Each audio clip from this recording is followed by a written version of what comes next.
اعوذ باللہ من الشیطان الرجیم، بسم اللہ الرحمن الرحیم۔ السلام علیکم دوستو، میں ہوں عمر اور آپ دیکھ رہے ہیں نالج اسٹوڈیو۔ دوستو، اگر آپ نے ابھی تک میرے چینل کو سبسکرائب نہیں کیا تو سب سے پہلے سبسکرائب کر لیں اور ساتھ موجود گھنٹی کے بٹن کو بھی دبا دیں تاکہ آپ کو میری ہر نئی آنے والی ویڈیو سب سے پہلے مل سکے۔ دوستو، آپ نے کبھی سوچا لوگ کامیابی کے بعد خودکشی کیوں کر لیتے ہیں؟ اگر اس بات پر غور و فکر کیا جائے تو زیادہ تر خودکشیوں کی وجہ نا امیدی سامنے آتی ہے۔ دوستو، آج میں جس موضوع پر بات کرنے والا ہوں اس میں بہت سی ریسرچز موجود ہیں اور یہ ریسرچ بتاتی ہے کہ نوجوانوں میں خودکشی کا رجحان زیادہ ہے اور ان میں خاص طور پر 17 سے 34 سال کے نوجوان زیادہ نمایاں ہیں۔ دوستو، ریسرچ کے مطابق 17 سے 34 سال کی عمر میں اموات کی دنیا میں دوسری سب سے بڑی وجہ خودکشی ہے۔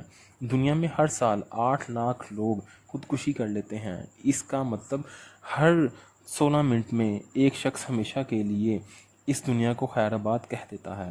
دوستو، اگر دیکھا جائے تو خودکشی کی وجوہات میں سے ایک سب سے بڑی وجہ ذہنی تناؤ ہے۔ دوستو، ہم سب زندگی میں کہیں نہ کہیں نا امیدی دیکھتے ہیں اور وہ لوگ جو ذہنی تناؤ کا شکار ہوتے ہیں ان میں عام لوگوں سے زیادہ نا امیدی پائی جاتی ہے۔ یہ نا امیدی ہی ہے جو خودکشی کی طرف مائل کرتی ہے۔ دوستو، اس جدید دور کی جدت میں موبائل فون، انٹرنیٹ اور انفارمیشن ٹیکنالوجی کے بڑھتے ہوئے استعمال نے انسان کو تنہا کر دیا ہے۔ آنے والے کچھ سالوں میں انسانیت کے لیے سب سے بڑا مسئلہ تنہائی ہی ہوگا۔ تنہائی انسان کو ذہنی دباؤ میں مبتلا کر دیتی ہے۔ اس ذہنی دباؤ انسان کو خودکشی کی طرف لے جاتا ہے۔ دوستو، اگر دیکھا جائے تو آج ہماری اس ذہنی حالت کی سب سے بڑی وجہ مال و دولت ہے جس نے ہمیں اپنوں سے دور کر دیا ہے اور ساتھ ہی ساتھ اپنی سانسوں سے بھی دور کر رہا ہے۔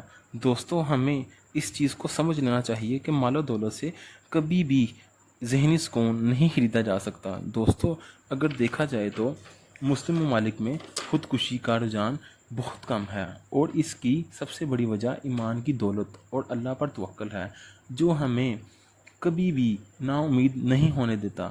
ہمارا اللہ پر توکل ہی ہمیں زندگی میں آگے بڑھ جانے کا حوصلہ دیتا ہے اور نا امیدی سے بچاتا ہے۔ ہم ناکامیابی کو اللہ کی رضا سمجھ کر آگے بڑھ جاتے ہیں۔ اس ناکامیابی کی وجہ اللہ کی کوئی نہ کوئی بہتری ہوتی ہے جو ہمارے حق میں بہتر فیصلے کرتی ہے۔ دوستو، بس آج کے لیے اتنا ہی تھا۔ اگر آپ کو میری یہ انفارمیٹیو ویڈیو پسند آئی ہو تو میرے چینل کو سبسکرائب کر لیں، ویڈیو کو لائک کر دیں اور دوستوں کا شیئر کر لیں۔ انشاءاللہ پھر دوبارہ ملاقات ہوگی ایک نئی انفارمیٹیو ویڈیو کے ساتھ۔ تب تک کے لیے اللہ حامی و ناصر۔